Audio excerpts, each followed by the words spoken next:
extreme negative aspects of how things are impacting on us, and that we can all use it to grow positively. One of the biggest mistakes I feel we made, and a lot of us made that mistake, and I observed that in my, I'm an observant kind of guy. I could be wrong. You can correct me, but one of the biggest ones that I observed is that a lot of people, like our caller from last week said, didn't teach their children about the negative aspects of all the fights that they went through, because the parent at the time was thinking, I'm protecting my child. I don't want my child to see slavery. I don't want my child to do this. I don't want my child to do that. You know what I mean? So you'll show your child, you would not show your child issues around slavery and how they're viewed and so forth. And for a lot of those youngsters, it bred what we call extreme positive confidence, right? But you cannot just leave something without the immunization factor. It's not just not showing them one aspect of stuff, but it's also explaining the negative aspect of how society can be towards them whenever there's a nuance or a life experience. And unfortunately for the caller last week, when he was explaining about that he wasn't able to get that from his parent, perhaps it's simply because, and I say it in such a way, I don't mean it in any disrespect, is that he lost his parents when he was quite young, father first and then mother. So a lot of the remaining aspect of that lesson wasn't able to be transferred. But I still feel it's a mistake when we just ignore a lot of our past history in terms of the negative aspect, because it's about explaining the negative aspect with the positive resolutions, so that they know that when someone comes with those negativities, that there is a solution to that. So I wouldn't essentially emphasize that someone should always bombard extreme negativity to their children. But if they're going to teach their children, and I think they should, because society will anyway. If they're going to teach their children about those things, it should always come with what the resolution was, how that happened, and why it happened, and how strong that bloodline is for them to always stand up and fight and never be sitting down. Because you have to teach strength sometimes to someone. You don't have, if you don't teach strength to someone, they won't respond with strength until their back is against the wall. And then when your back's against the wall, that's when you know yourself and know your true strength. But if you teach strength, they shut shop from the moment that things come to that anything that's negative and that's just going to breed negativity comes to them. And I will teach you, I would implore, I would say to you, shut shop with negativity if there's no positive resolution. If you feel this show is being negative, if you feel this show is breeding negativity, let me know. Let me know how I can adjust it for the benefit of the listening audience. It's everyone. This format here is not about me lecturing anyone. This format here is for us to all teach each other, to all start to use this platform, to use current affairs in the mind's eye of the public and the mind's eye of the young people, so that we can all start to better place ourselves, so that we can, be in better stead to make the right decisions and the more conscious decisions. If you want to take part in the show, 0753 I'll give it again, 0753 One more time for luck. Yeah? All right. Even though we don't deal with the luck thing. 0753 0753 That's the number if you want to go live to discuss any of the things that we've discussed. And if you're just quietly listening there, send us a text. Let us know you're listening. Just say I'm listening, or give us a drop call. Let us know you're listening. But it'll be good to hear from a caller. Shout out to the caller or callers, that didn't want to go live. He's coming live. He's coming live. Yeah, Okay. coming back. So we're here to listen. We're here for us all to grow together. Because if we don't understand what's irking each and every one of us to some degree, I'm not saying we can hear from everyone, but the wider the scope of who we hear from, the greater we will start to what's the word, to Sympathetic. say again. Sympathetic. No, no, I won't use the word synthesize. The greater we can start understanding and touching from a a wider sample of mindsets within our own community, and having that understanding of how life has impacted on us. One of the things that I was saying to um, the producer last night when we were planning today's show and reviewing the last week, we didn't touch on the corona stuff, have we? Mm-mm. I need to touch on that, don't I? Mm-hmm. Okay. When we were reviewing what we're going to discuss for this week, one of the things that I touched on um, was the fact that oh god, it was just here again, and I ain't drank enough water this morning, have I? Um, I'll come back to that one. I'll remember anyway. What was it about the coronavirus? That's what's thrown me off. So might as well discuss it now. What was it about the coronavirus again that we needed to discuss? That it was the debate about whether it's actually the coronavirus is killing the people or is it the secondary infection. Okay, so so that's something that we need to look into because we don't want to give any misinformation on this. So I would highlight it this way, that as a community, this potential epidemic or pandemic. I'm not quite sure what those words mean as yet. Look it up. you know, I move from the position of I just need to make sure that cleanliness is godliness. You know what I'm saying? And that as the saying goes. So you have to move godlike as if you are your own divine protector. Make sure that you look after yourself out there in terms of washing your hands. Don't put your hands in your face, but look up on Hand the, dryers. look up exactly. Look up on um, the websites and see what the signs and symptoms are. Make sure that you look out for yourself. And if you're traveling and you're traveling to certain countries, be careful. You know, be mindful. And that it impacts if you've got people in your family and you're a bit sick, it's best you probably stay away from them until you know that the cold's gone or whatever. Because if you've got someone that's immune system has been compromised, or they above the age of 40, they say, if you're above the age of 40, you stand a greater risk of being seriously impacted by the coronavirus. Or if you got immune, especially if you're above 40 and you got a Disposition. pre-existing condition, you know what I mean? So be mindful. So have a look up on that. I just wanted to kind of touch on that because I know the producer wanted me to present that issue today, and I just wanted to kind of highlight that we're not indispensable. We can be affected by that issue. So be mindful and check up on the government websites. Don't be ignorant. You know what I mean? Make sure that you put yourself in a good position and you're safe.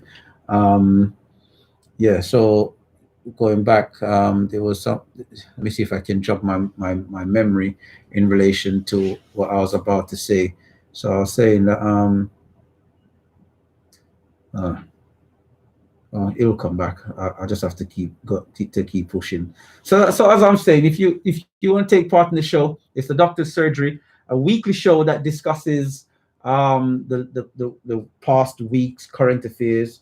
We go through all the issues that kind of that has impacted on us as a people by looking at them and having that dialogue and that discussion. And like I'm saying, to lend that clarity this week, it's not about discussing it and discussing extremely negative aspects of our being for just the purpose of negative discussion. It's about having that discussion so that we can turn that negative into positive solutions, so we can bury that negative once and for all. We have to stop this repetitive cycle taking place, because this repetitive cycle is instrumental. Every time we start to break the bonds and the bounds of these premises, and we grow in stature and strength in each of our generations, they change the educational system to redress that deprogramming that we've done for ourselves. So what happens is that whilst we're sleeping, and when I say we're sleeping, I don't mean literally. I mean, whilst we think that the chains have been broken and now we have our free will and free guys The dynamics within the school system and the educational system have changed so much that it's reprogramming our children to be drones, puppets, and lacking in that underlying essence that they need to be who they are. And when we look at that essence of being, we do not know how to necessarily explain at times how the prejudices of this society has impacted on us. The prejudices of this society is something that has been so unspoken since the days of slavery that when we do try to explain it, that we tend to fall short in our explanation. I would say that there's a comedy called Blackish, for those of you who are familiar with it. I think they've done an excellent job in summarizing a lot of the nuances that's impacted on Black folks in America over the generations. You know, they will explain where in a quite eloquent way, creating that unilateral thinking, how Black America view things. They will explain where a lot of those things come from and the commonalities in the Black community and why certain things are.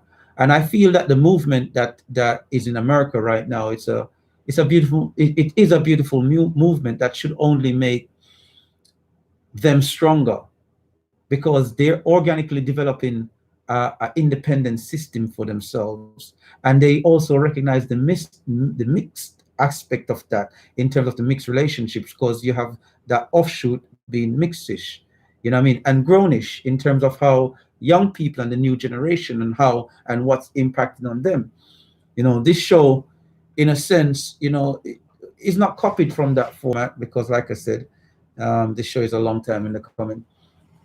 But this show is taking, in a nutshell, kind of all those aspects of things and more, and creating that same manner of discussions here. And hopefully, from the offshoots from this, should there be any offshoot, um, we'll be able to start developing programs and that are set to be more at the grassroots but professional levels for all, that protects all, you know, give the young people a more sterner voice, because our young people that didn't grow and go to private schools, and you know, we ain't coming from that wealth and that necessary level of things, we might not have that necessary confidence at the right time at a young age, where other groupings have that confidence, because our confidence is a bit more in towards, what would you say, more fashion and Entertainment. and entertainment. You know, we're extremely confident in that side of things, but when it comes to business and organization and and just being natural born leaders away from entertainment, we tend to shy, even though it's the same skill set. And if your entertainment skills is through the roof, that means your skills in all these other areas are also through the roof. It's what we call transferable, or what they call transferable skills, but you don't see it manifest as such. You know what I mean? So that's what the show is about. If you're a first time listener, welcome. It's called the Doctor's Surgery. You know, it's looking at things from a point of view of healing. That's why we said the Doctor's Surgery is about healing. And it's not a GP surgery. We're not general practitioners around here. It's about we all healing each other, and discuss through using what's current. You know, it's not always, you know, there's been shows in the past doing stuff on Egyptology, and spirituality. Opportunities here to take past deeds and past actions and, you know, make it relevant to today. And that's something, that's where the true seed of the show came from, where people have been always asking, say, how would that impact on my life today? So, well, we're going to use current affairs to guide us from this point, because There's so much of us that our life is impacted in so many unique different ways, but the common ground in how our life is impacted on will always be through the media's eye. So we're going to use that media's eye. We're going to use the tool of the devil, for lack of a better way of saying it, and turn it into the tool of something that's going to be productive. You know what I mean? We're going to switch it around, turn that negative into positive through us all having that discussion. I want you all to be the teachers, you all to be the guides by setting this dialogue off. 0753 996 8143, 0753 996 8143. Don't let me talk all the way till 11. I know we had callers. I know we had those text messages, but I want a live caller before the show done. You get me? Because this show is on a pilot, by the way. If the response ain't what it should be with the necessary calls, in the station will pull it. All right. So give us that support. Let us know that you're listening. I know they like the show still. No, don't get it twisted. I'm not saying they're saying anything bad. That'd be deceptive of me. I'm just saying I want this show to be successful. I want the show to grow, because this show is not about me, it's about us. And I would love to hear from you, even if it's to say good show, bad show, or it's a no show. Yeah, you know what I mean. Let me know how you're feeling about the show, or the subject areas being discussed, or how we can better improve. You know, like I said, the YouTube station. We're going to put up some stuff on the YouTube this week, please, so that people can put their comments there, to at least so we can read from the comments, whether positive or negative. If you want to stay anonymous and you don't want to be lambasted by me because I might be an aggressive guy and I might say, oh, who you talk to? You know what I'm saying? I mean, it'll be good to know. Shout out to the job call. So 0753 996 8143. I'll give it again, 0753 996 8143. Send a shout out to everyone doing the drop calls, saying you're listening. Give us a text message, let us know how you're feeling, or give us a call and go live. It'll be great to hear from you. And let us know how you're feeling about all of this. So I guess I'll just generally, we've got about 15 minutes left of the show. So I'm just going to generally summarize. We didn't really get the answers that we're looking for, so we'll keep the discussion and the debate going. When I say answers we're looking for, we got a lot of input, per se, some input, not a lot, this week. But we still haven't really addressed the issues of our women. Do you Black women feel marginalized? No. I know the BBC took this subject up 2 weeks ago with 3 Black MPs, in terms of how they were viewed by the general British media and the British press, and they were highlighting the fact of how they did feel somewhat marginalized. Do you feel marginalized? How so? How what how can I break it down? I say marginalized for a woman. How would you say that women are marginalized? Would you? Um, I guess in the workplace, I guess how the media portrays them Are you as a standard of beauty. so the media portrays Black women as fat and clumsy, and Aggressive. stupid, or aggressive. Fat, clumsy, stupid, or aggressive, or fat and clumsy, stupid, aggressive, loud.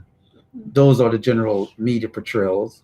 So it creates a narrative of marginalization.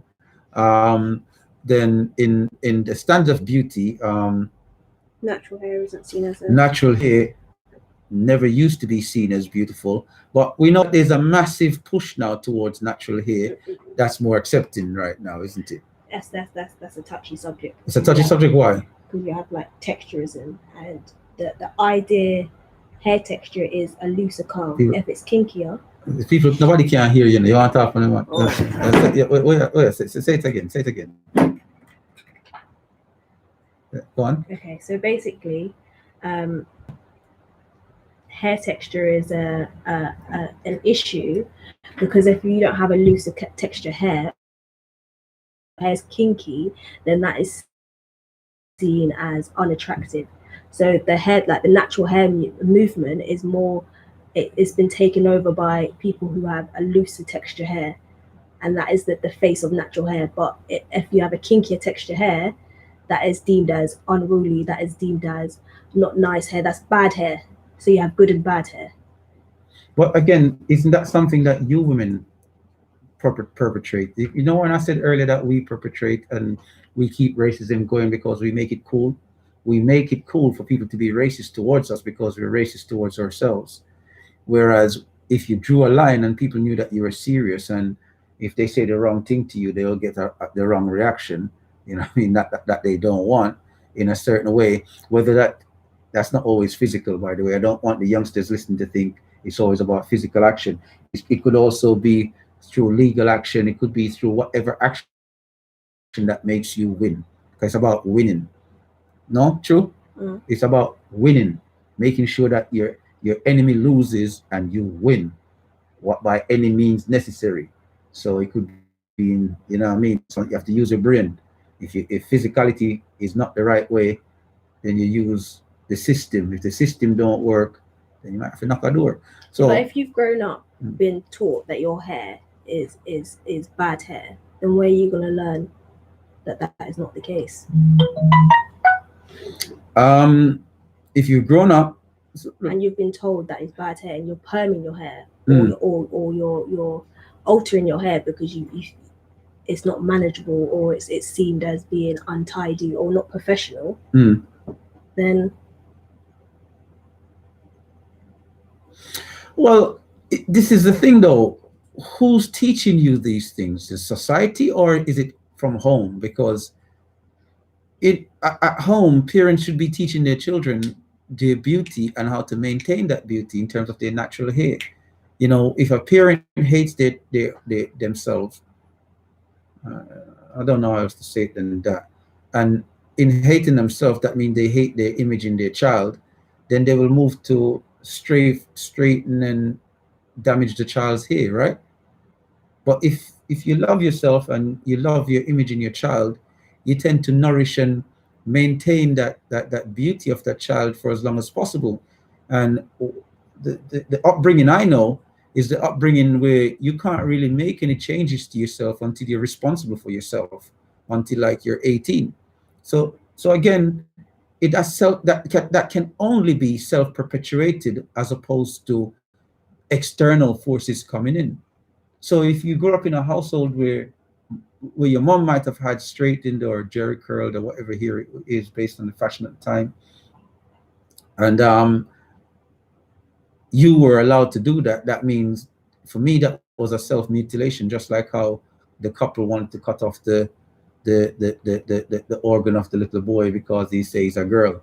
Yeah, that's as destructive as a parent taking a 6, 7, 8, 9 year old child and getting their hair permed.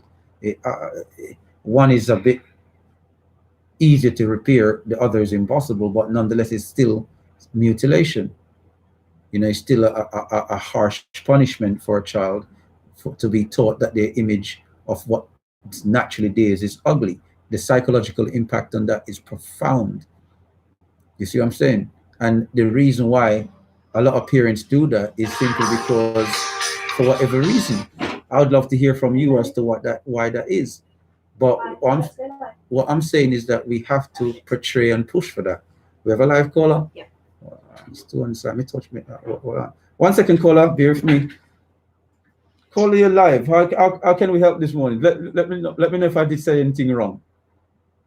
Well, nothing is really wrong, alright. Greetings to yourself. And I just tuned into Omega and said, I'm just listening to what's going on. Mhm. Good show.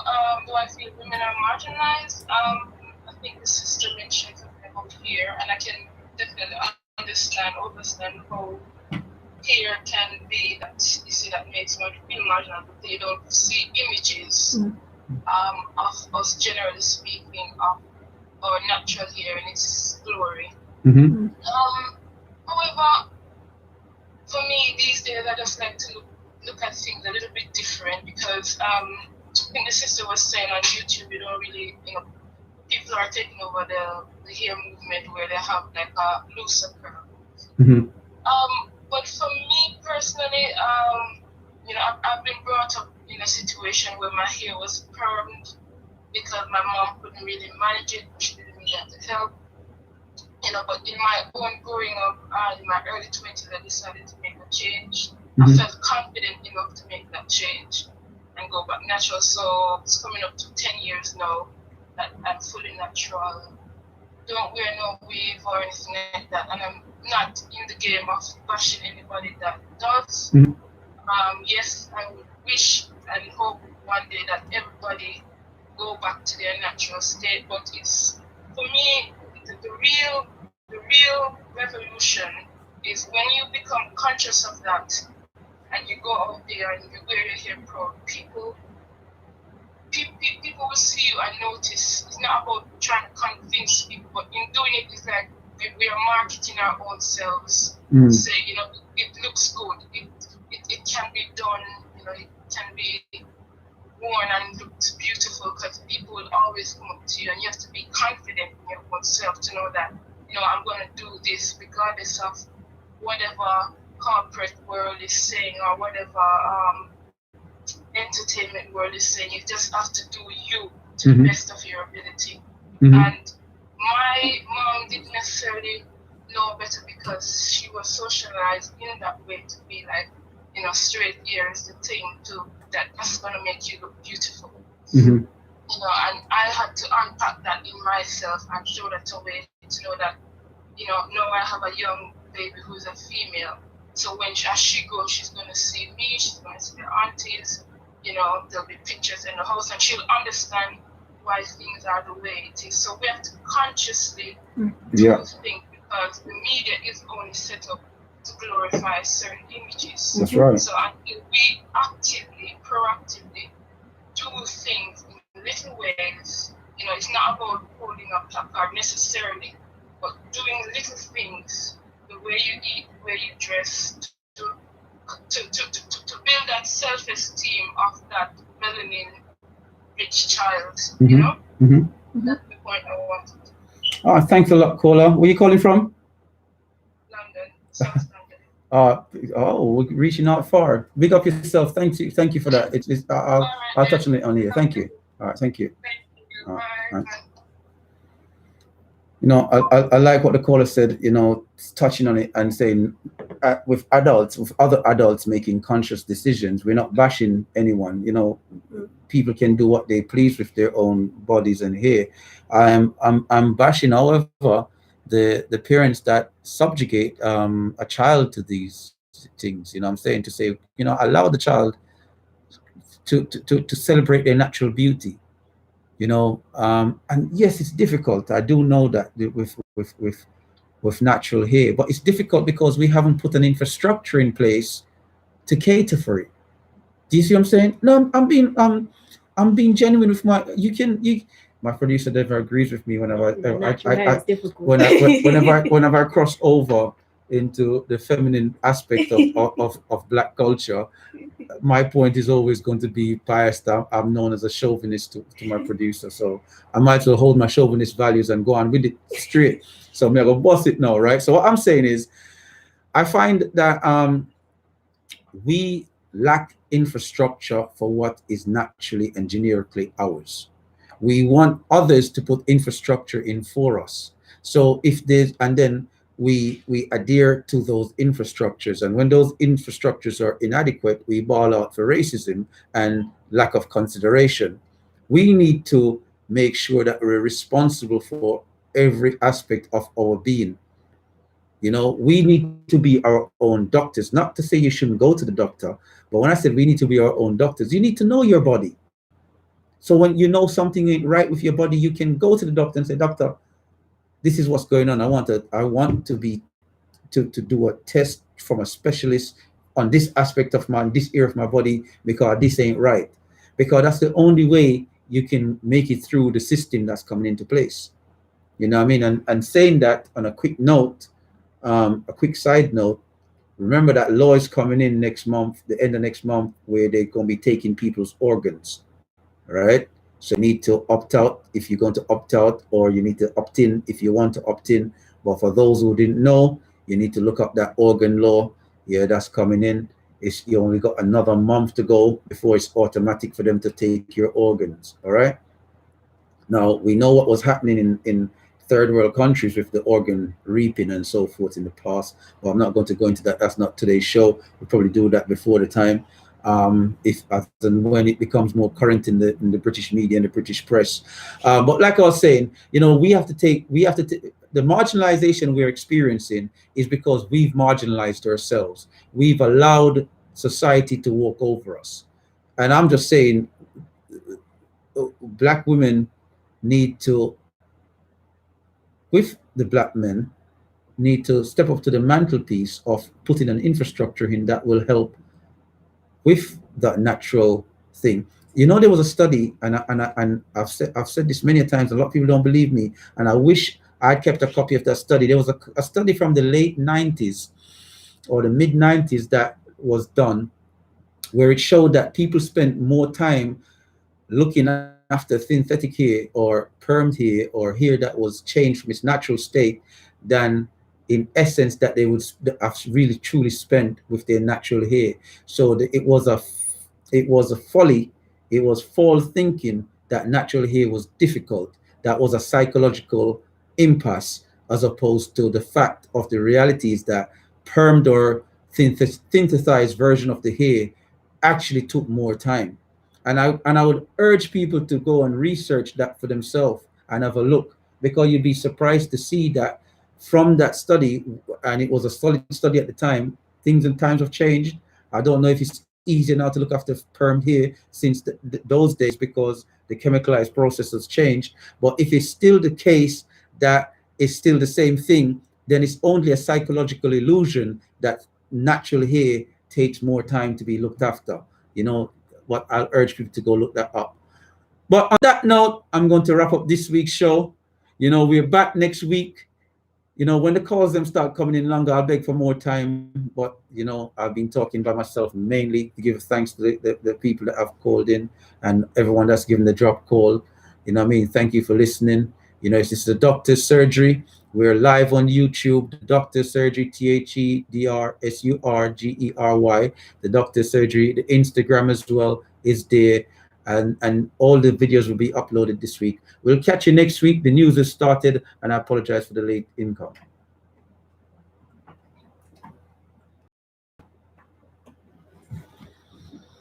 Mm.